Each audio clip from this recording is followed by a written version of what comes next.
Hi, I'm Jody Facina from Inside Strategy, and welcome to my election insights. It's week 3, and I think it's fair to say the nation is no closer to knowing who the next Prime Minister and government will be.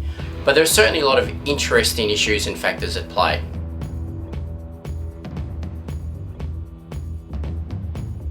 Let's take a look at some of the national polls, and what they show is that both parties are basically stuck in the mid-30s on their primary vote. And history tells us neither major party can win majority government with a vote in the mid-30s. For the Liberal Party, they need a vote probably in the low 40s, and for the Labor parties, they need a vote in the high 30s to have a chance of forming majority government. If we look back to 2019, the Morrison Government polled 41% of the primary vote and Labor polled 34%. And that's why Morrison was able to form a majority government with a one-seat majority. Currently they're polling around 36 and Labor's on 37. This would indicate at this point in time at least that a hung parliament is the most likely outcome.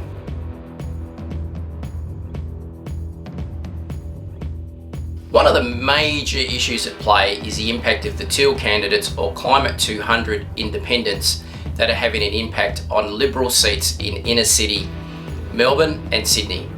Key seats like Wentworth, North Sydney and Mackellar in Sydney, and seats like Kooyong, held by the Treasurer no less, and Goldstein in Victoria are under threat from well-funded candidates who have the support of billionaire Simon Holmes à Court as they seek to campaign against these Liberal moderates on the issue of climate change.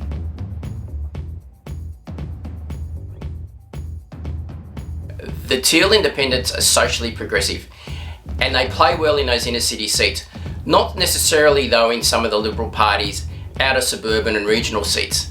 This means the Morrison government is basically being attacked on both its left flank and its right flank.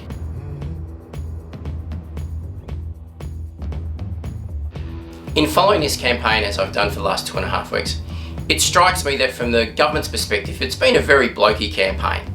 And by that I mean they've been campaigning on their key strengths of the economy and national security. And for Labor, they've been campaigning on their natural strength of health through Medicare and aged care. It's interesting in the context that the Morrison government certainly has been seen to have issues with women and women in the community and women's support for the government. But 2.5 weeks in, they certainly seem to be appealing more to men as opposed to women, whereas the Labor Party certainly have seemed to be appealing more to women than to men.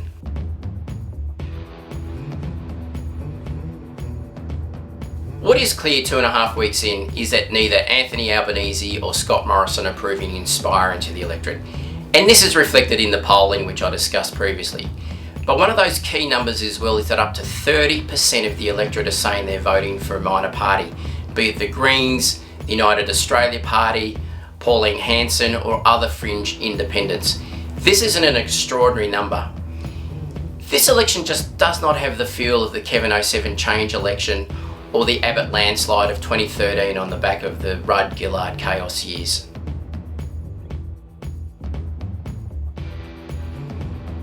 Two and a half weeks in, and it certainly looks like a hung parliament is a more than likely outcome.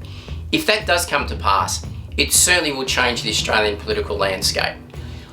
A key point to note is when independents do get elected, they are very hard to dislodge, and it makes the election afterwards that much more harder for either party to win a majority in government. It does mean then if the 2022 election does result in a hung parliament, it's going to require masterful negotiation skills on whoever forms government to get their legislative program and agenda through the parliament.